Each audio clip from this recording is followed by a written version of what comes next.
It's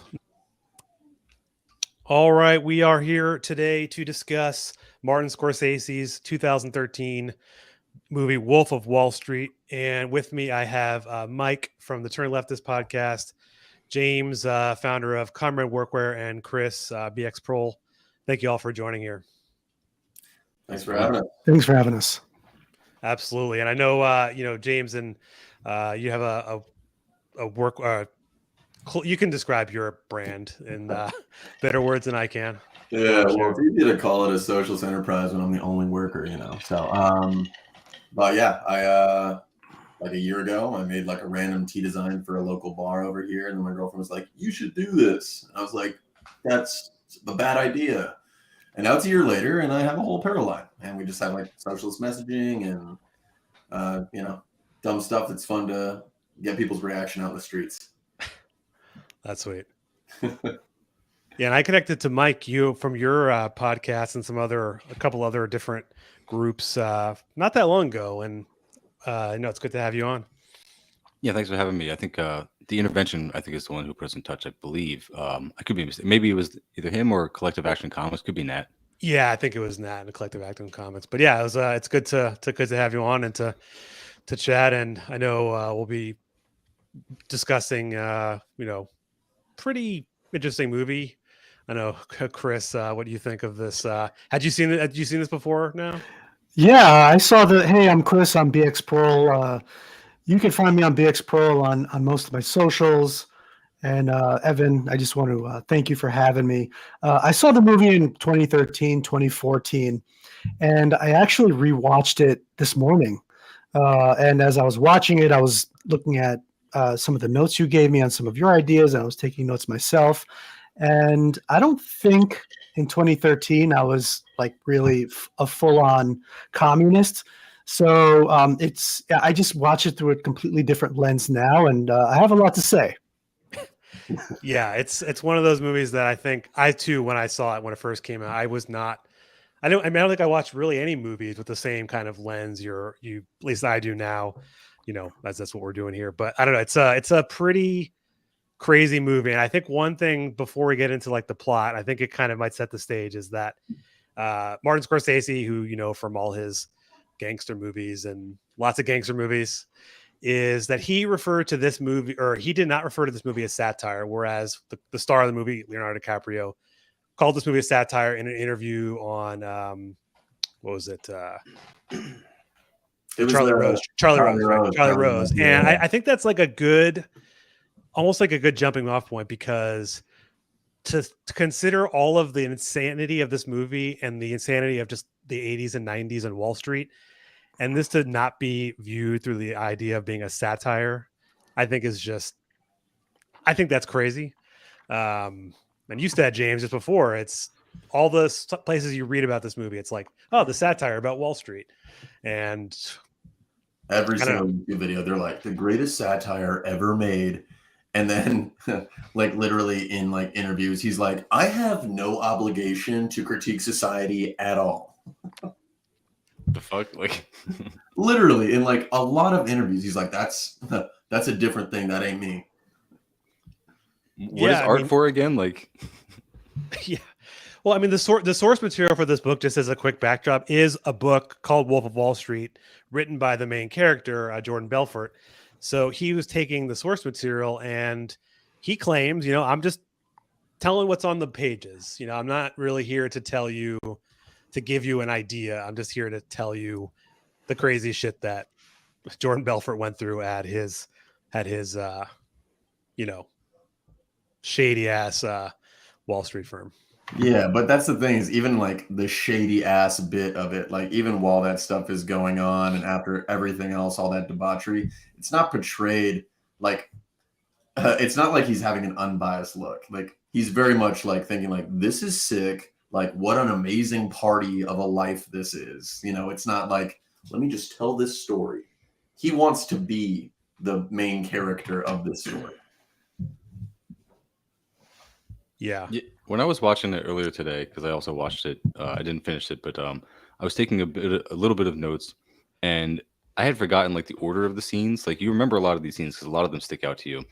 But like the opening scene is literally the commercial for Stratton Oakmont, and it's like the lion. It's like a very professional looking commercial, and then they quick cut to them throwing a little person at a target in like a suit that they dressed them up in with a helmet and everything, like very demeaning. Obviously, it's like super like disgraceful and everything. And then it goes right from that to Jordan, the Jordan Belfort character, who, of course, like I would want to mention like a little bit about the casting. First of all, like that they picked Leonardo DiCaprio, who usually plays like a heroic or good guy, or is like viewed to be like a, what do you call it, like a Chad? It's like he literally is a meme from, if not this movie, like from other movies, like as a Chad. And so they start with him, and then he's immediately bragging about all his commodities. Like he first starts with his car, then his house, and then his wife, like in that order. And then briefly, very briefly, just mentions that he has kids, and then starts listing the boats and the horses and all the other properties and everything that he has. So it's just like, it's just very funny. And like, I feel like all of that is very intentional. For He's like, me, "Oh, shit, man." sorry, for me, my first impression of rewatching it, the first thought that came to my head was like, this is the Scarface of capitalism. And like I say that because when I saw Scarface, I was like, whoa, this should scare me away from, that type of life and that type of selling drugs and everything. But what a lot of people got from Scarface was like, I want to live that life. That is the coolest thing. You see guys with Scarface posters, they completely get a different picture of what drug trafficking is all about. And for me, as a socialist, I watch this and I am absolutely disgusted by Jordan Belfort. He is a protagonist, but he's an antagonist. But you see a lot of like these libertarian bros. He is not, even to this very day, looked at as like a negative figure in society. He has a big following. He's like a Tony Robbins motivational speaker type guy. And it's like, it's like he's revered and respected, not just for who he is now, but for a lot of the things he did back then. Oh yeah, even in like an interview, like leading up to the movie, I think Leo came in and was like fully celebrating this guy. I think he was like, if you don't mind me, he goes, what separates Jordan's story from others like it is the brutal honesty in which he talks about the mistakes that he's made. And then he kind of goes on. He's like, I've been in his company like many times, and there's nothing quite like Jordan's public speaking and his ability to train and empower young people. And then he calls him a shining example of like the transformative qualities of ambition. And it's like, if you thought this was satire, Leo, then why are you sitting here saying this? Because he's still glorifying him even in the like the lead up to the movie like being unveiled. So there is nothing about it that is doing anything but saying that this is like a type of person to look up, to try and be. And there was one YouTube like I don't know, like commentary or analysis thing. They're like, what's the 3 ways to view that last scene, where they're all like watching him in the talk. And there's like, and it was stupid for me to watch it because I'd already heard from Evan about that interview where he's like, this is not satire. So I knew going on, whatever this guy was going to say about this last scene was going to be bullshit. But there was like the first one, which was the lights coming from the back. It's like a movie projector. Like this is like a reflection of us as an audience, that we want this thing. We celebrate this thing. And I think from like a US sense, or like from a global capitalist sort of like whatever sense, we kind of do. But the last thing that he had said was that we like to be exploited. He points to like the scene where he's getting the candle wax dripped on him. He gets to that scene where he's like talking about like how everyone just wants to be rich and they want to do it quick and with, for free with like no effort or whatever. And I thought that it was this really kind of like important way about the way that the film portrays it, which is it's that Jordan is just like anyone else. He's just doing what anyone in his position would do. Like if any of us were there, that's just who we would be. And I think that is, for me, that was just Scorsese. He's like, I want to be that. But yeah, worse than even like glorifying it, because there's at no point does the movie really paint Leonardo DiCaprio's character as like a horrifying bad example. Like even when he's doing bad things, like he's almost crashing a helicopter and killing the innocent pilot next to him because he's just got a drunk, arrogantly fly the helicopter. It's like you could just let the fucking pilot do it. Like it's his job. Like let the professional guy do it. But you have to be the. And that was also in the first scene. Like really stuck out to me because like so many rich people actually do die in like helicopter crashes. Like that's a really risky behavior to do. It's like that's like the modern day guillotine. If not that, it's like a Tesla. Oh, go ahead, Chris. But like it's just like really horrifying because even that is like it not only makes it like glorifies that level of like wealth and opulence, just like grotesqueness, but it makes I think people who haven't achieved that kind of success feel like they could also do that thing and be like, oh no, I'm just like Jordan Belfort. I'm not like an alcoholic. I'm not like abusing my partner. I'm just like I'm like a cool Chad guy. Like I'm just like I'm too powerful for this situation. Like I just need to break out. It's like no, bro, you need to go to therapy. Like oh no, 100%. It's like who's the motherfucker? Not in Albania. That's like just got out of prison. What's that? Andrew Tate. Like Andrew Tate. This is the Andrew Tate. Romania. This is Tate mentality. Yeah. Total Tate mentality. You know, I'm sure having a leftist podcast, a continuing theme that you probably have is the commodification of art. And, you know, movies are art.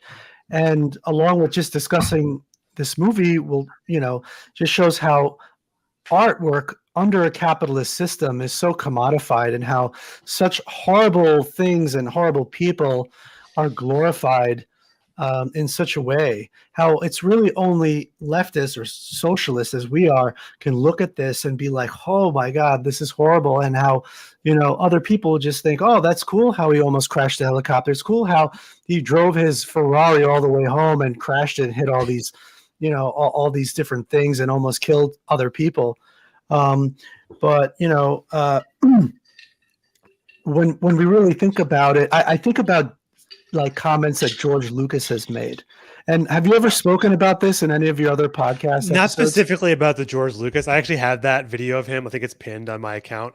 Yeah. But it's like, I mean, I think in one of the interviews with Scorsese, he basically says something to the effect of like, Hollywood dictates you have to make a certain kind of movie to make profit. And he claims that he doesn't subscribe to that and he can just make whatever he wants. I think that's maybe he thinks that's true, but I don't think that's true at all. I think he makes a movie he knows is going to be celebrated. Like this movie cost $100 million. It made $406 million. That is a blockbuster movie, you know, and it won Academy Awards, or maybe it didn't win any. It was nominated for some. But you're right, though. Any movie where your goal is profit is obviously going to be inherently flawed in some way, whether it's deeply flawed, like this movie probably is, and then, you know, some movies that are, you know, can inject a little more actual thought in them. Not to say this doesn't have any actual thought, but I think of like Triangles of Sadness or like movies that have a little bit more to say about the system, whereas this is just glorifying capitalism. What if Boots Riley made Wolf of Wall Street? Yeah. There would have been like a guillotine in the office or something. I don't know. That I would like to see. So do we But I want think, go ahead. Were we going to look into the scenes, like go through the storyline at all? Yeah. So I think well, you mentioned, Mike, the kind of the beginning, kind of the laying out of the start of him going back, which is a pretty common Scorsese tactic of having a narrator and kind of going through the story. But I think what's interesting is I think the very first scene after that, when he meets with Matthew McConaughey's character, and he's kind of like getting the lay of land. He's like fresh out. He doesn't know what he's doing. He just wants to be rich. He just thinks like, I go to Wall Street, I'm going to be rich. And among a lot of comments during that conversation with Matthew McConaughey's character, I thought was interesting. He says to him, number one rule of Wall Street: nobody. I don't care if you're Warren Buffett, Jimmy Buffett. No one knows if a stock's going up and down, sideways or in circles. You know what? It's a fugazi. You know, saying that it's fake. The entire system is fake. And I feel like that's like the one moment I think where Scorsese does actually kind of give us a good telling of what Wall Street really is, that the people who work there know it's all made up and bullshit. And he's telling him that, and he still doesn't care. He still will use this numbers on a screen to just become a millionaire. And I think that's like indicative of most people who work on Wall Street. They know. I mean, I would say yes and no to that. I before I became a socialist, I was a official Robinhood trader. I did a lot of trading on Robinhood.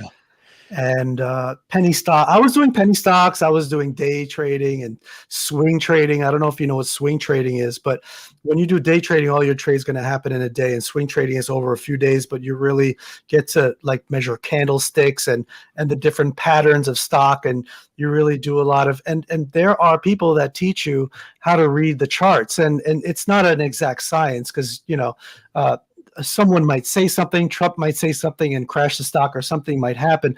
There are a lot of different variables, but there is insider trading that a lot of our elected officials do, especially at the federal level.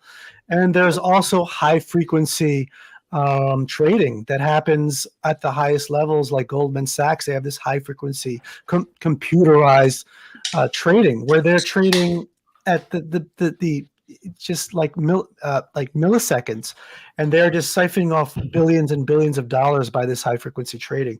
Can I There ask are real quick? ways to definitely cheat the system. Is it true? I've heard that like they will compete to be the closest to the place where the trades happen because just the millisecond of like bandwidth Yes. length that's crazy. Like being a gamer. Yeah. A lot of high frequency trading occurs across the river from Lower Manhattan in New Jersey. That's where So a lot nuts. of the computers are, where they do that. There was one thing that I was noticing, just like getting back to like that beginning scene with Hannah in that like dining room, where like obviously Jordan Belfort or Leo in this like he's trying to get rich, but it's at an earlier stage in his like journey, and he's like, oh well, if I can make them money while I'm making me money, it's like mutually advantageous or something. And I saw him, well, obviously, like over the course of the of the movie, we see him effectively become like a full-blown sociopath.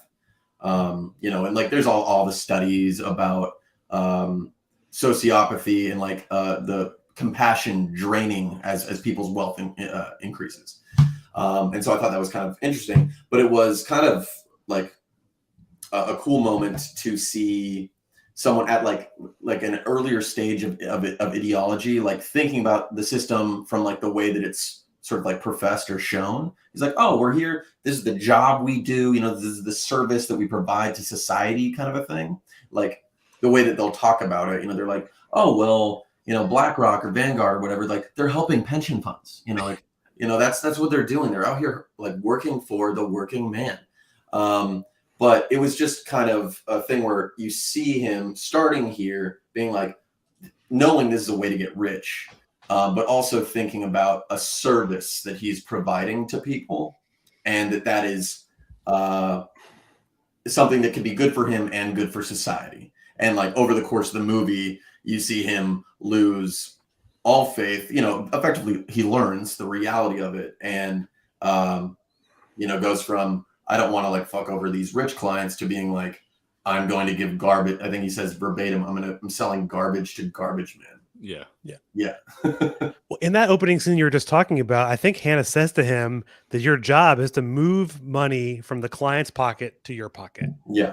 Not to make you both money. And I think that was like his awakening into seeing the true nature of many or most of these traders. If you want to succeed, you have to be ruthless. I mean, I think that's the general take of capitalist, economics is the most ruthless person will, if they have some advantage, obviously, personal wealth, they can succeed. He even says in that scene, it's honestly, you could tease out so many ways to like understand capitalism in that, where he talks about revolutions. He's keeping them on the Ferris wheel. Mm-hmm. And it really just talks about like the idea of infinite accumulation. And I remember when that point came up, I realized that there's like two levels to that, because there is the individual level of wealth accumulation. You're like, I'm trying to get rich and trying to, whatever. And that that's the sort of like gambling mentality where you're like, well, I'm just going to keep getting in because I'm going to keep winning. I'm going to keep whatever. And when you're talking about rich people, it's like they can lose and still be winning. And obviously, like when you're selling garbage to garbage men, they're losing more often and they're losing everything. But then I thought about the other side of infinite accumulation, which is more on just like the business side of that, which is more of the imperative. It's like having to constantly grow or something. And so it was just kind of this cool moment where I thought they were expressing like a deep contradiction inherent in capitalism and this sort of like systemic drive, and talking about it in a way where if you said it to anyone left to right, they would agree with you. But if we talked about it in this, from this standpoint, from like a Marxist analysis, all of a sudden be like, no, that's not it. But when they're saying it point blank from a celebrant standpoint, it was just right there. I think the growth and competition contradictions of capitalism are so important, and also addiction. I don't know if we're going to talk about addiction later, but you see his addiction progress as time goes on.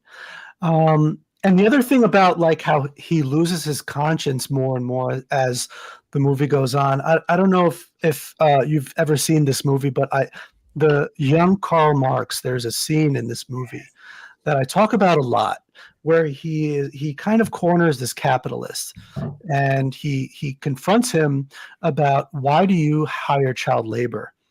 And the capitalist, he's a wealthy businessman, owns a factory, and he says, I have to have child labor because my competition has child labor. I know it's wrong, but if I don't do it, I will lose. And this is a system based on winning and losing.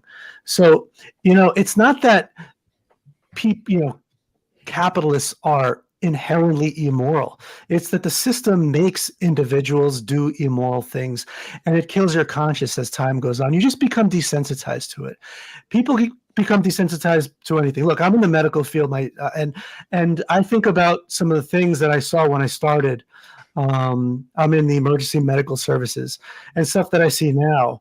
And I am completely desensitized to the most horrific things now. And it's just how the nature of whatever industry you're in.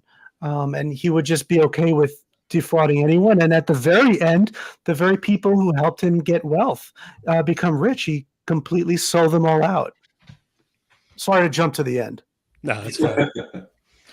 I think it's worth noting, like in that first scene when he starts listing his drug addictions, because like once he is finished listing all his properties and his commodities and everything he owns, then he starts listing his drug addictions, the various things that he takes. He lists like a literally unrealistic amount of drugs for a single human being to take in a day. Like I really think that would just kill somebody. But then he also lists, or he just says his favorite drug of all is money. Like he says that at the very end, it's like, this is the one. And I think that's very telling. But I also think like there's that one scene once he leaves the first place that he's at. Like he starts his first day and he gets in this atmosphere. It's like the sweaty back room of the thing. And you see the contrast between what they're saying on the phone to people. They're talking very professional and everything. They start dialing as soon as the clock hits 9:30 when it's legal to dial and like bother people in the morning or whatever. And they're sounding very professional on the phone, but then you obviously see they're cursing at each other. They're calling everybody cunts and everything. Like they're just, and he revels in it. Like he fucking loves it. And anybody else would be like horrified and be like, no, that doesn't seem like a good work atmosphere. It sounds like it's pretty shitty actually. It's like, no, this is the shit actually. And of course there's that meme worthy first lunch, like you guys were talking about with McConaughey. But then when that job ends, like that job there is actually pretty short. That company goes out of business and he starts his own. Or like, no, sorry, he goes to the penny stocks guys. That's what gives him the idea. Yeah. So then he really impresses them. And I think that this scene alone, like this one couple minute phone call that he has where he makes $2,000 just on like a cold call in like 1989 money or whatever year that was. It's like, so it's not nothing. Like that's pretty fucking huge. And then you see him, like it just quick cuts to him making like $70,000 a month. And that's when he meets the Jonah Hill's character who like literally just sees how rich he looks and just wants to come work for this guy.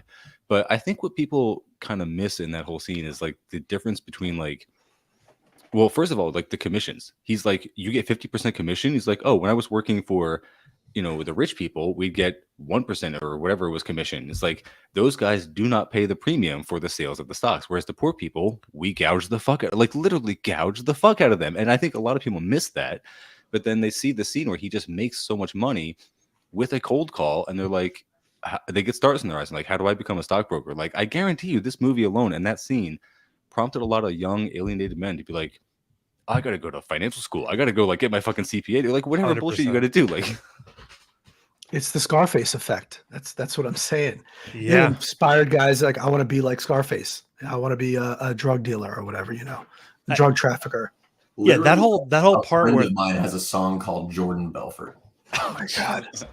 But that whole part you're talking about where he meets the people selling penny stocks, I think so. This is one scene I thought was pretty interesting, and there isn't that much with his original wife. I think her name is Teresa. yeah, And she says to him when he who was very nice and pretty, by the way. Like, what the Yes. fuck? Like, She was literally the mother that Ted found.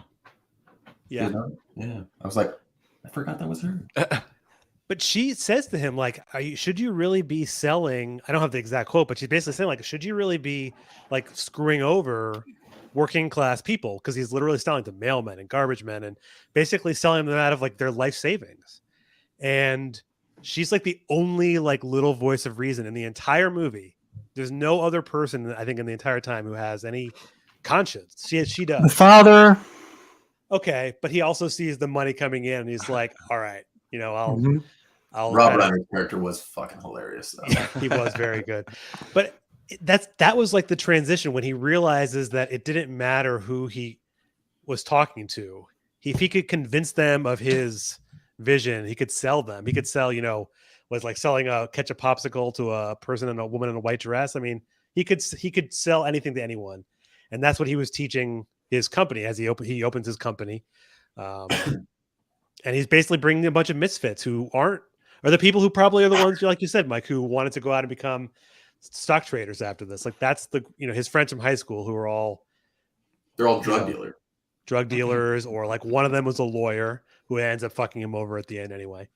So Also, it's like the slide. Yeah. Also, it was just funny, like the whole reason he even ended up at this penny stocks place was just like the cyclical crises of capitalism. They're talking about that Black Friday or whatever it was, where the market crashes, and it's like that happens every 7 years. Yeah. So it was just another funny moment where Scorsese doesn't realize the thing that he's saying. Yeah, I mean what was I going to mention? That part was interesting. I had a note about that too. It's that no, I lost it. I was gonna say it's only because of government, bro, that happens every 7 years. If we just had like a real free market, then those crashes would not happen. They are totally not a feature of capitalism. There's no boom and bust cycle inherent in what do you call it? Like upward concentration of wealth. There's nothing going on there. Like there's no kind of inherent cycle there. No. It's government regulation that's actually fucking us all over. Mhm. Yeah.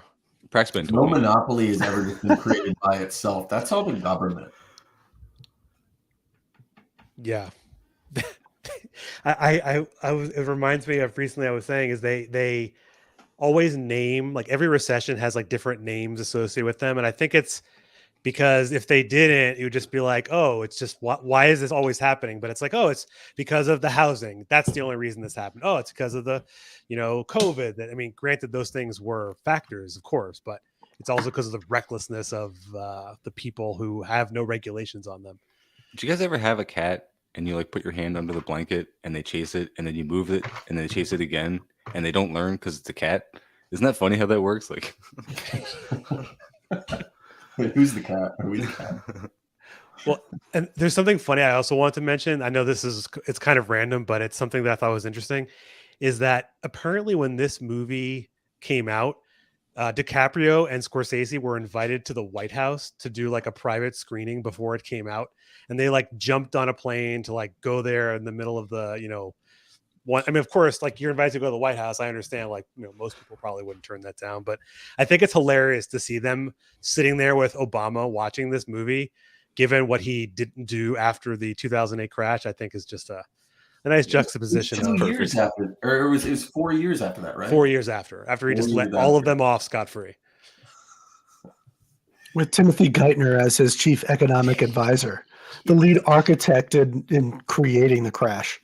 Yeah, it's like the foxes are in the hen house. But I think the point now is where he's now created his firm, and they're trading in penny stocks. They're making lots of commission, but they realize to be respected. I think that's another thing about this movie too, is that more than anything, I think Jordan Belfort wanted to have like respect from Wall Street. He wanted to see him as like an equal. And so they make up kind of the name they give the company is like very much like, sounds like a country club. It sounds like it's just, it's just very waspy. Yeah. And so he builds out his firm, and it really like goes from them having like 8 guys in a room to like having an entire floor like in Wall Street within a very short period of time, because they're just deeply exploiting people, selling them penny stocks and like throwing in some blue chips, so they're trying to legitimize it. But do you think they ever really feel like, do you think he ever believed like what he was doing was legitimate? Like this was like a legitimate business at any point? He couldn't have, right? No, I think that's what he thinks legitimate business is. Yeah. I don't think he did, because on his first meeting with the FBI agent, he tries to bribe him, and then he says, I have information on all the big firms, Goldman Sachs and Lehman Brothers and all that. So he knew he wasn't one of the big guys, but he was looking at that moment at taking out the big guys by being an informant right there. Yeah. Yeah. I think he does a really good job. Whoever wrote the script, he says, like, he talks out of both sides of his mouth a lot. Like, he on one hand admits he's selling garbage to garbage men. He just says all the time, like, I just figured their money was better off in my wallet than in theirs. Like, he acknowledges that he's ripping people off and he does not care whatsoever.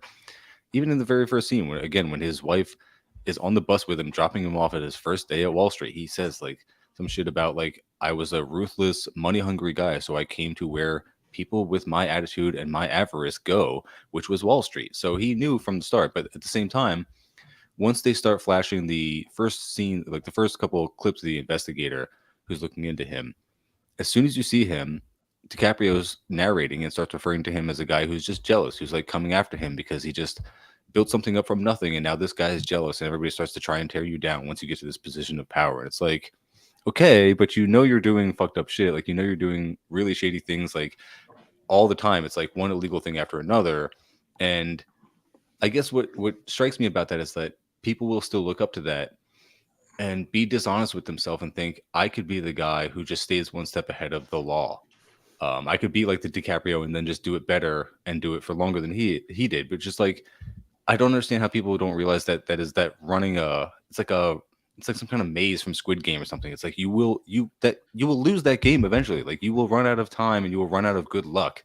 And just like this character in the fucking movie you're idolizing did. I don't understand how people still come away with that mindset, but they sure enough do. And I think, going back to my point earlier, like how many people started getting into like stock trading after this movie, how many of them are like just drug dealers now, or like in cell phone sales, or like whatever other kind of sales that they leveled out at because of that. Because obviously not everyone gets to the top. You're not all as charismatic or as conniving and as smart as the Jordan Belfort character. So you will middle out somewhere, and like probably somewhere far nearer the bottom than you want. It's like, it's really disappointing that people just take the wrong message from it is all. I actually think I started stock trading after that movie. Oh no. Like when I think about when I started, it was probably around 2013, 2014. And I got so into it. I was watching tons and like, I watch socialist YouTubers now. I was watching like trading YouTubers. I mean, when I get into something, I get into it. And I was watching YouTubers on how to read candlesticks and how to try to read these charts and how to tell when a stock is going to rise and fall. I was really, really, really into it. But it really helped push me into being a socialist. I mean, I remember for an example, I would listen to a lot of financial radio, talk radio, and watch all these. And I'll give you an example. GE stock was really, really struggling for like months and months and months. And I remember just listening to week after week them talking about how the stock is dropping, they're struggling. And I knew what was going to happen. Eventually, a few months later, GE laid off like 40,000 workers, 40,000 workers on the street just to raise their stock price. That was the only reason. And I remember thinking, this is horrible. I felt so dirty of what I was doing. I just felt so guilty. Like all I'm doing, all the stock that I own now is just all this unpaid wages of all the people from all these companies. And I owned Walmart stock, a lot of like dollar store stocks, all these stocks. I felt horrible. Um, and I sold all of it. That's the direction it put me. But of course, I don't know whatever made me different, but I was completely disgusted and horrified. I sold all my stock, and I know there's still socialists who have stock. Even Frederick Engels, he wrote about how throughout his life he still bought and sold stock, and he traded throughout his life. He really never quit doing it, but he did feel guilty. During the day he would run this factory where they would manufacture cotton that was picked from slaves in the United States. They would manufacture it, and then by night he would be, working with Marx and writing about anti-capitalist stuff, and he would be stock trading. So he was also hanging out with like the paupers of London and writing editions of the like London working class or yeah. Yeah. So I mean, it definitely. I wish it would bring more people to realizing how terrible this is, but most people are not like Frederick Engels, or I don't want to put myself in the same category as him. But I was just like, this is terrible. I don't want to be holding on to their stock. Ugh. But no, there's something actually. I was listening to an interview from like 2 years ago with Jordan Belfort, and it was these two just like vanilla ass white boys. Both had like perfectly coiffed hair. One kept doing this. It was the Winklevoss twins. Basically, they were like discount Winklevi, and there was like some moment where, I mean, Belfort like basically admits that his daughter's a socialist, and they'll be like talking about like social issues or whatever. Oh, wow. But when he was talking, like, because they were like the Winklevi were like talking about homeless people, or the people that are in like dire straits or in a bad place or whatever, and like what to do about that from a policy standpoint. And basically Belfort just like decries all that. He's like, I don't want like any of that like socialist crap or whatever. And it kind of gets to, I think, like when it comes to, because I did the penny stock shit for like a whole year, and I think it was after this movie too. Shit. And I lost like, I don't know, a few grand. And at that time, I didn't have a few grand to lose. It was like my second year in college or something. And I think that the person that loses or that's experiencing it, if they bet on GE and GE fires 40K people and now they just made money, they're just thinking they didn't have any, part to play in the layoffs. They just bet good, on the gamble. And if they lose, it's once again, and this is the thing that Belfort's saying, is it's about individual responsibility. And if you lost, it's because you made a bad bet. And I think you got to imagine this is some kind of like philosophical space that Belfort and his cronies had to sit in, which is, if these guys are dumb enough to make this decision, then them losing all their hard-earned money is their fucking fault. And I mean, like, clearly he also didn't learn anything. He had in that scene where he's like, I don't know, like playing tennis or whatever. It's like he had a rosy time in prison. He got out super, super early, and then immediately was just like welcome back to the world with open arms, teaching sales classes. I mean, much worse than that. Like his lesson on ethics that he gives very early in the movie, which is he says like money, in addition to saying it's his drug, that he's addicted to it, it's in that same sentence. He says, money makes you a better person. If you just donate to the right charities, you just give to like organizations, the right causes, to churches or whatever, even if those organizations are horrible themselves, like never mind that. He doesn't get into that at all. But like you just become a better person by reputation. Of course, we all know how like success just garners you power and reputation in this society, whether it's, rightly achieved or not. It's like Elon Musk is another good example of someone who has a socialist daughter, because they see firsthand like the horrific things that this person has to do to get the wealth that they are so revered for. So yeah, I mean, I don't think that that's a coincidence at all. But yeah, I mean, it just that's the exact opposite of message that you should be taking about the relationship of money and ethics and morality. Yeah, I didn't know that Belfort's daughter was a socialist, but I feel like that makes sense. Didn't come out like outright say she's. But doesn't agree with her dad, probably. Yeah, basically, when he was saying that, like, whenever they have these conversations, she's always saying things that are more socialist in nature.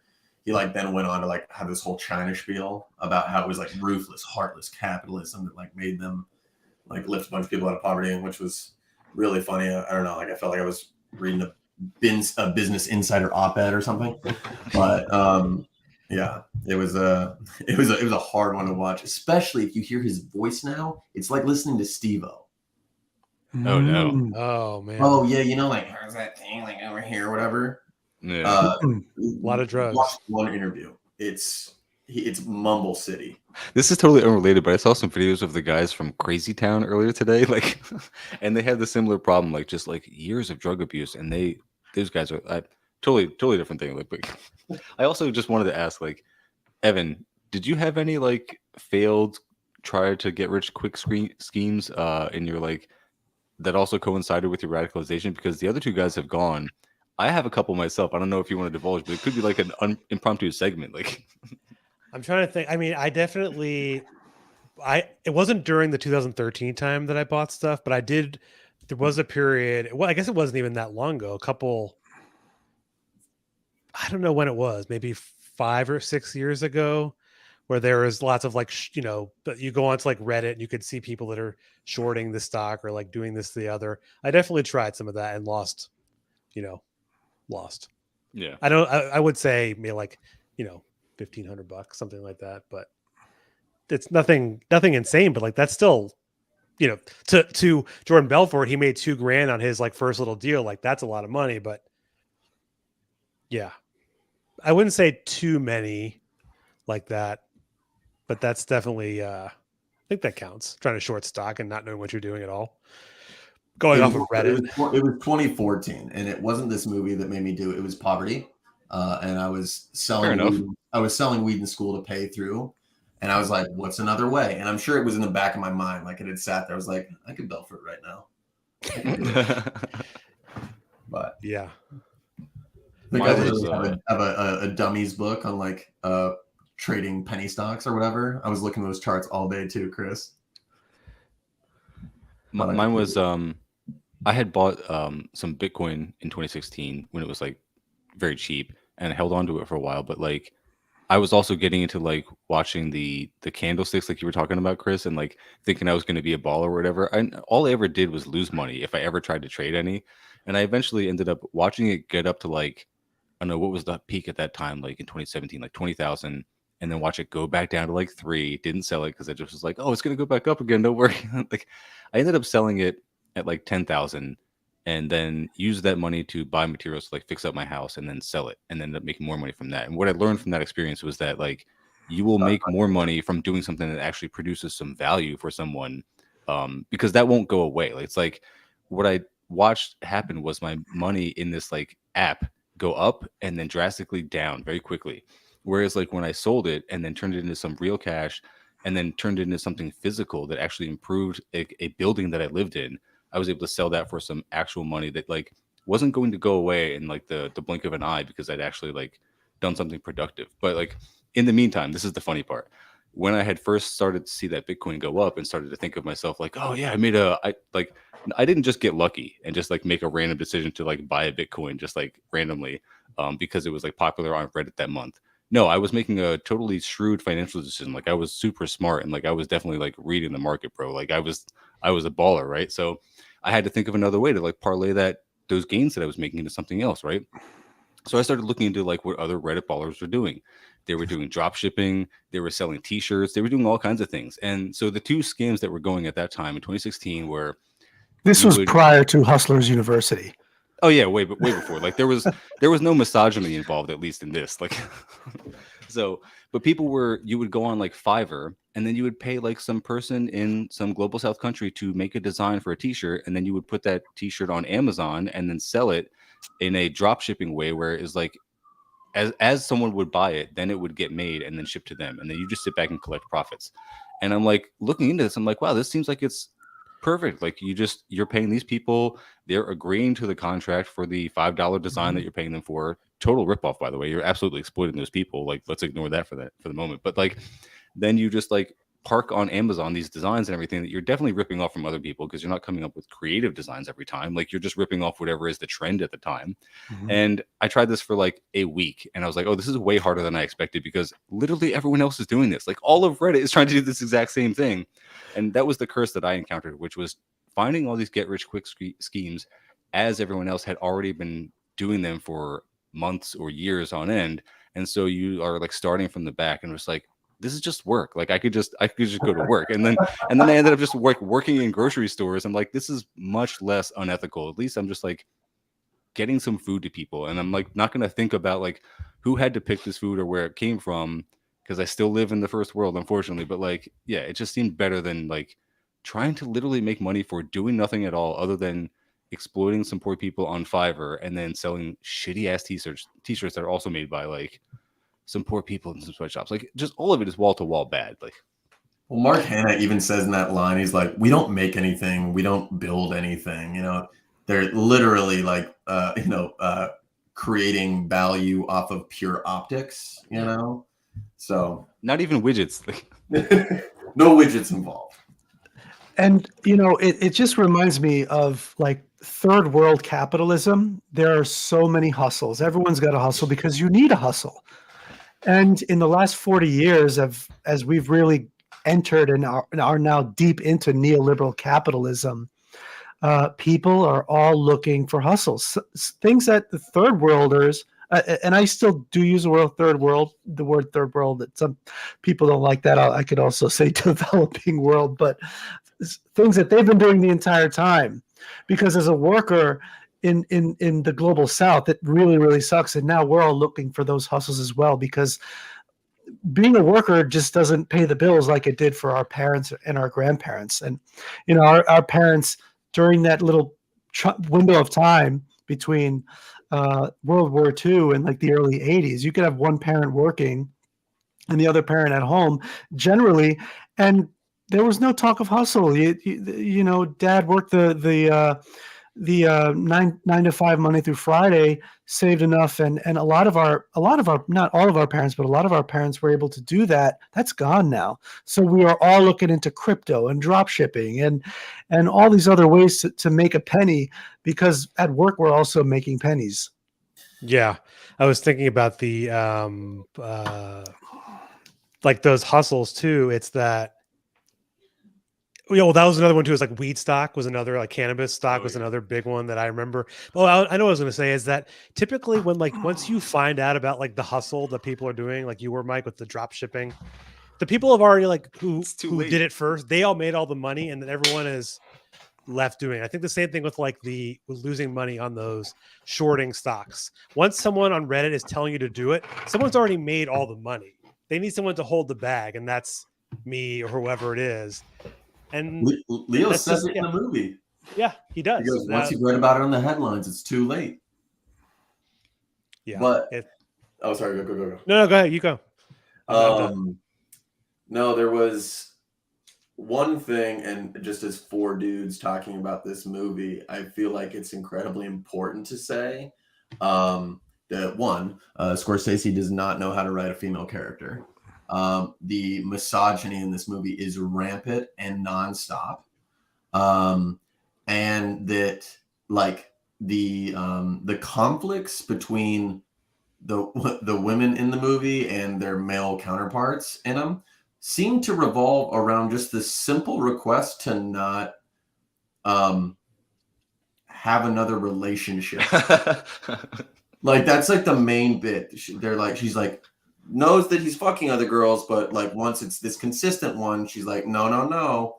And then like honestly, Teresa beating Leo out front of that hotel, I was done. I was like, finally someone. But yeah, this movie, I did not realize in 2013 how wildly misogynistic. Like, he even, you said at the very beginning, he's like, here's the things, it's my houses, it's my whatever. And then he's like, it's the women. They are purely an object to be held and attained in this space. like stock for them, right? Like It's stock. like it's like the value of them. Yeah, go ahead, Mike. Can I just also note that in that first meeting, the lunch meeting, the fucking we gotta pump those numbers up meeting, Those are good movies. McConaughey says the only way I get through this job is cocaine and hookers.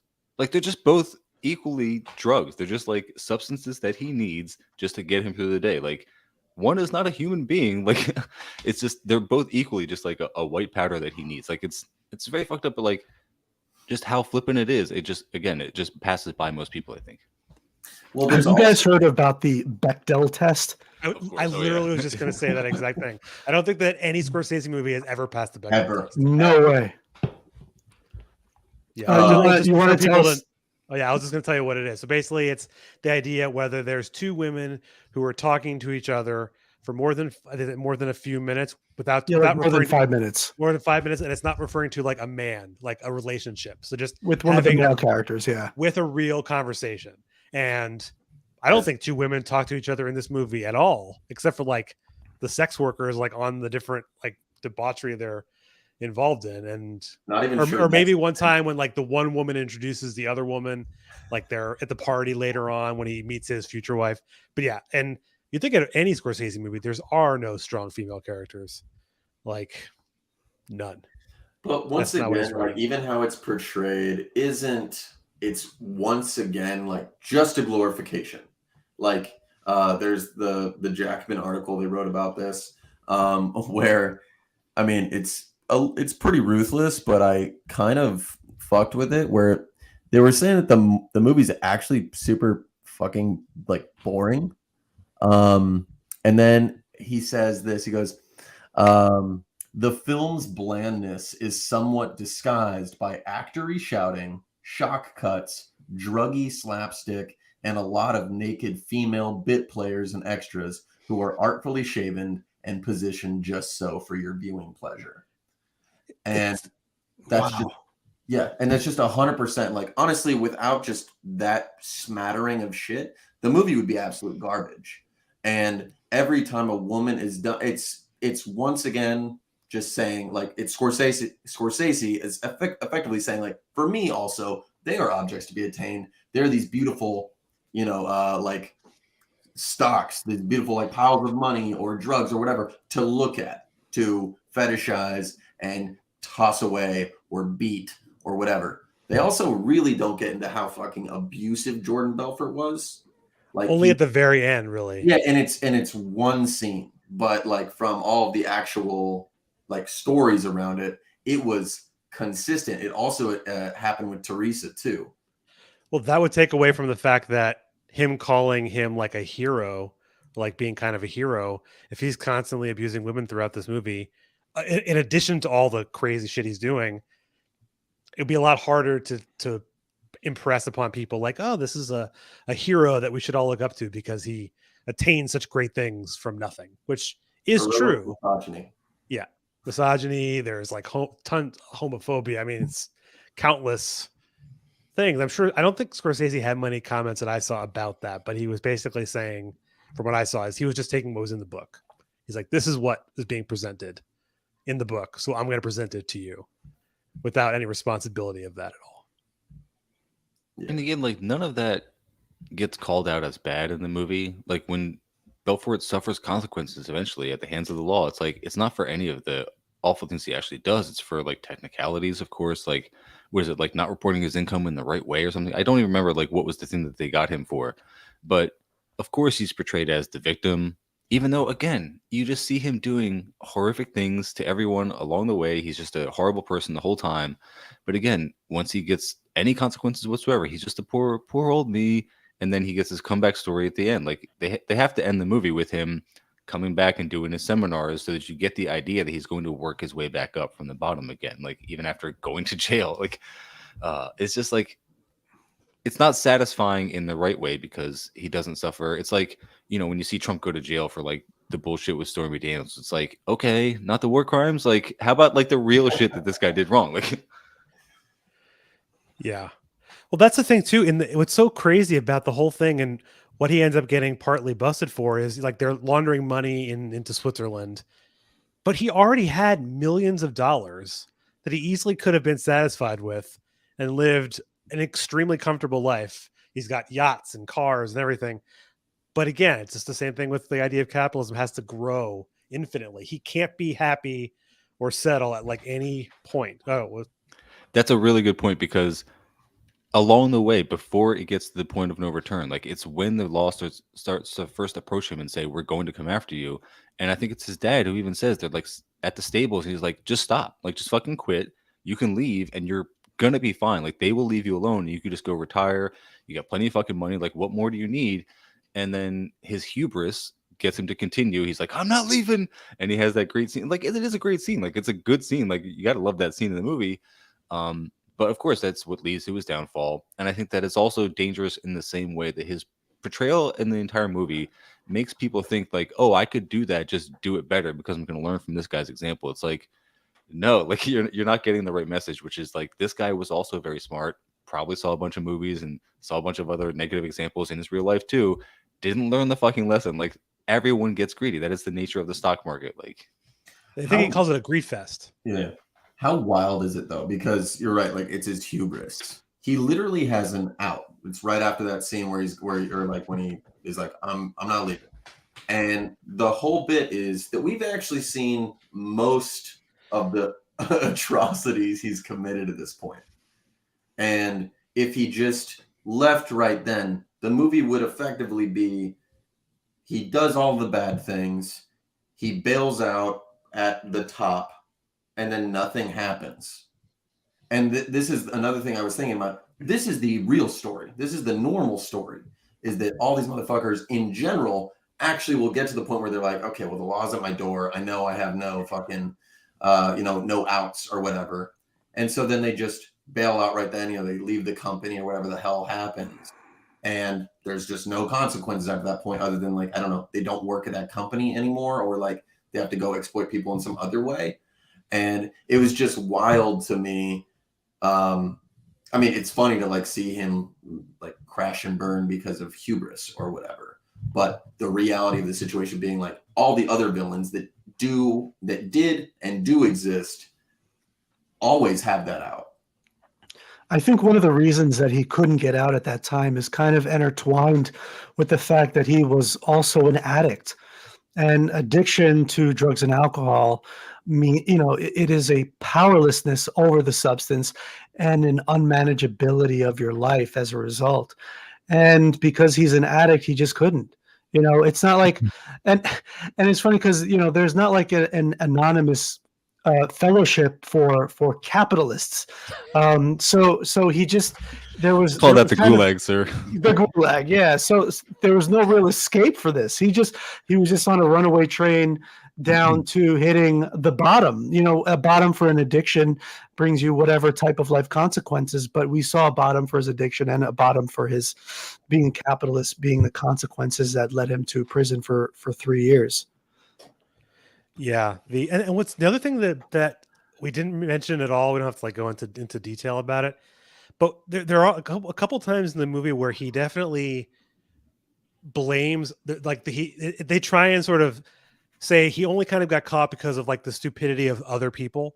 One being his friend is Donnie, and then another one being like Steve Madden, which I think I didn't realize until I saw this movie that's what happened to Steve Madden, which is crazy because his company is now worth like $3 billion. He kind of missed out on that when they booted him from the company. But that like pump and dump scheme is what got them a lot of that ill-gotten gains that they had to then, offshore. But they're on the boat and he's like blaming Madden for selling stock when he's not supposed to, as like that's the reason. But when you get into these situations, drug dealing, Wall Street, whatever, there's always going to be someone else who's gonna, or like in the movie Goodfellas with the guy, selling his money or buying coats for his wives and stuff. There's always someone that's gonna want to spend or do something reckless because that's the nature of all of these businesses. It's recklessness, We've talked a lot about like these parts of the movie, but there's one thing before we started, Evan, that we had both said, because we had wrote all these notes and we realized that for the first, because it's like a 3-hour movie. Yeah. Incredibly long. This is not the Trill. And I had notes up until like the 30-minute mark. It was like basically right when he starts Stratton Oakmont. And then after that, like there was nothing to look into. Like there was nothing to like to critique or be analytical about, because for you have a half hour on the front side of him getting to the point of like that right before the interstellar moment, you know, where it really shoots up, and then just pure party, debauchery, drug use, women, all that stuff for roughly 2 hours. And then you have like 20 to 30 minutes on the back end where they kind of like, I mean, I don't want to say Scorsese makes like any statements or has any, but like where there's any actual like meat to the story, that for 3 hours, 2 hours of it is just like watching white. Memes. Yeah. It's just memey white dudes partying. You know, it's like watching a Tate Hustler University trailer, you know? Yeah. Yeah, no, it was true. I mean, that's literally the point where I think it's maybe I had a couple notes when he meets the FBI agent on the yacht too, which I think is also an interesting conversation. But I think you're right though. Like the movie, there wasn't much to their lives really, other than like this excess of partying and drugs and like what lewds can we get that are the best ones, and you know what car can we get, what trip can we go on. I mean, you could say in some sense, like you don't want to. I'm not saying you should feel bad for them, but like they lead empty lives, like at the core of it. It is great when you see him like get frustrated at the FBI guy.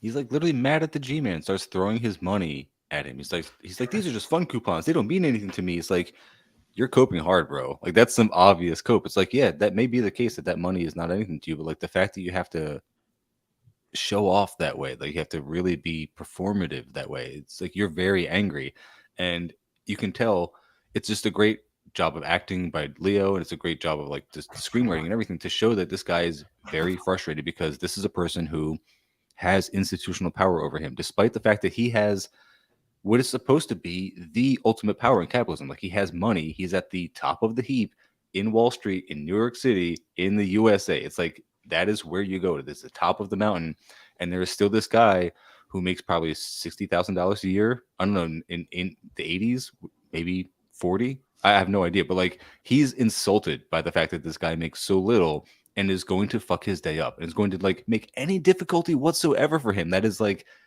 totally insulting to him. It's like, yeah, it's like the Pharaoh, like having like a slave just be like tripping him. It's like he's responding that way. He really is getting mad, and I think that's just a very good scene in that way. Anyone else get mad, like the portrayal of the FBI in it? I mean, they do make it seem like they're this kind of like. I mean, they make them as the good guy. They make them seem almost anti-capitalist, which they're not. But like, all integrity. Also, just the idea that like if the bad guys are doing the bad things, like they're on their asses. I looked at like the data on this because we all know what kind of crises have happened over the past 2 decades. But over the course of those 2 decades, only 156 cases have ever been brought to court at all, around 10 banks. And after that, 41 people ended up getting tried. And of those 41 people, I think only 23 of them got any, in that 46 people, half of them settled out of court. There's no criminal record. There's no nothing. And then the other ones all went to like white collar prisons. And I think the stat I saw was something like no one served, or like almost no one served more than 50% of their sentence. But how much do you want? Oh, go ahead, Chris. Yeah, and I think it's important to note why this happened, especially you said in the past 2 decades, because regulatory agencies have had 3 things go on with them since we've been in neoliberalism. They have been deregulated, they've been understaffed, and they are corrupt. And a lot of times the people in these regulatory agencies are from the industries and institutions that they're supposed to regulate. There's a symbiotic relationship between the two of them where they kind of wash each other's backs.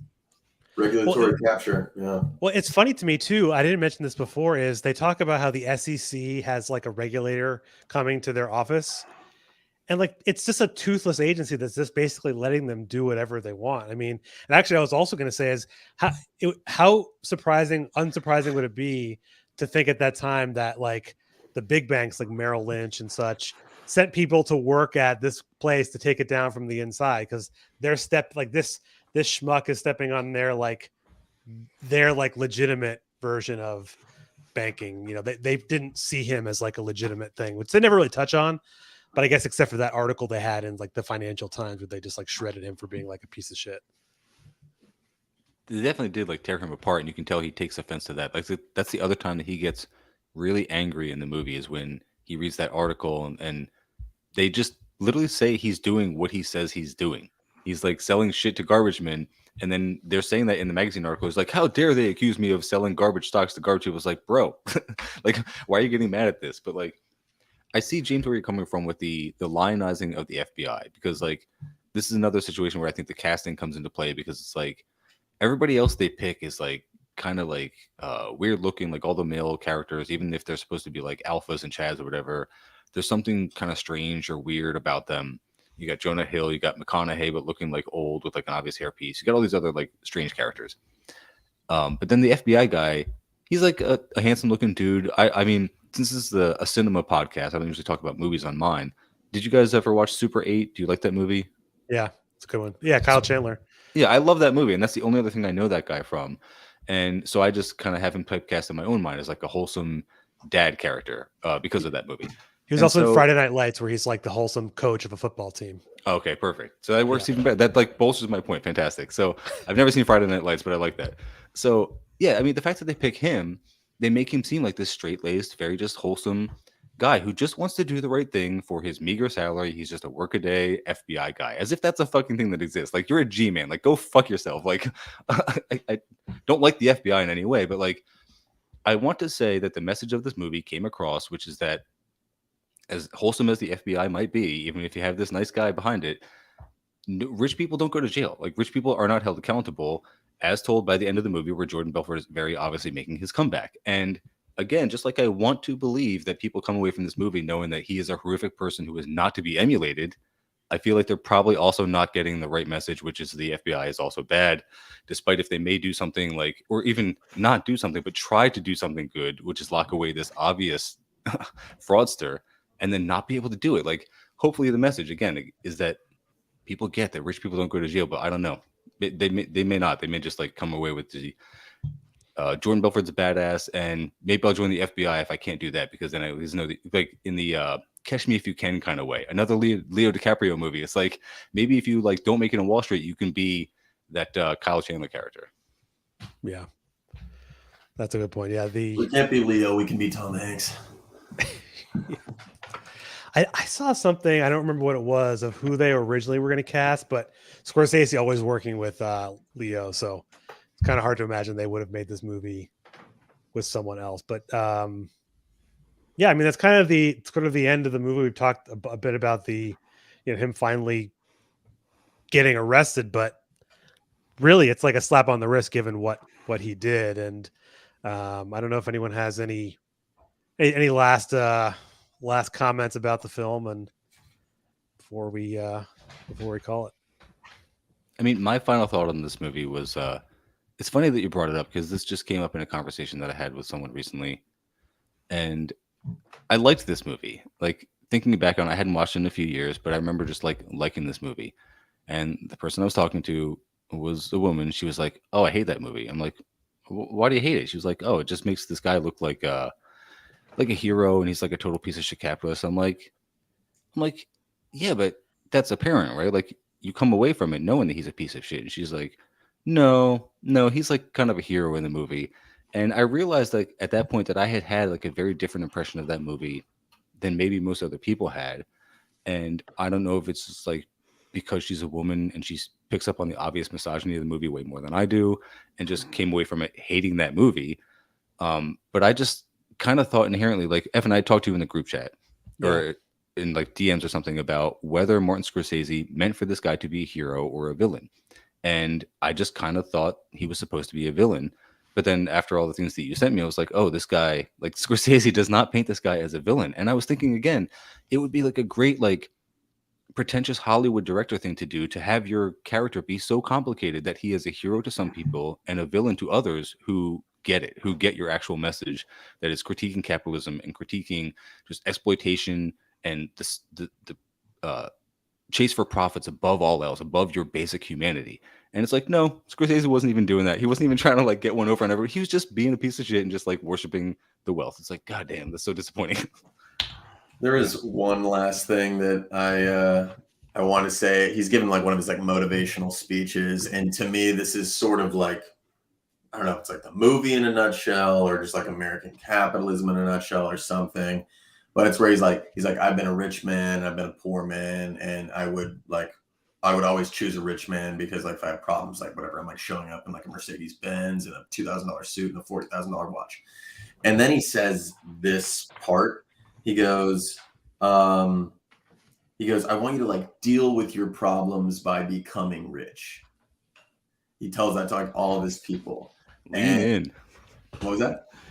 It was a book, Lean In. It was that woman who said that feminism is just becoming a female CEO. It's like the typical like lib girl boss book. Sorry. Yeah, no. But I just thought it was like, because no matter what the girl bossing, the grind set shit, it's like never actually confront the system that you're interacting with. Never confront, like the larger structures around you at all. It is a you against the world thing, and every problem, the way to deal with it is by being rich. And I don't know, I just thought that was like pretty emblematic. I also, the last thing I wanted to say it like way earlier, but when he's saying like everyone wants to be rich, and like even people that are like glorifying this, I don't think that's the fucking case. I think motherfuckers want to be free, and I think that like some of these movies, like as far as the glorification goes, it shows, and I think the thing that like is like magnetic about it is the idea of like, what if you could do anything at any time, whenever you want? And I just think that the reality is that people want to be free, and I guess that was just like socialism. Socialism. Isn't that like literally what we were saying all the time, like all day, every day? Is like, if you just stop trying to solve your problems, if you just stop trying to escape on an individual level, like stop trying to get enough money that you can escape from the systemic problems, then you can solve them on a communal level. But you cannot do it until you stop trying to just beat everyone else around you. Yeah. Yeah, one thing I want to end with is something that I say to a lot of people when I do like lives on TikTok, or I'm speaking with people about capitalism. I acknowledge, especially when I speak with like a capitalist or a business owner or a landlord, I tell them I completely understand why you went in this direction. I understand, because once you become a worker under capitalism, you realize how much it really, really sucks. It's horrible, and especially under American capitalism, is probably the worst, environment for a worker in the developed world.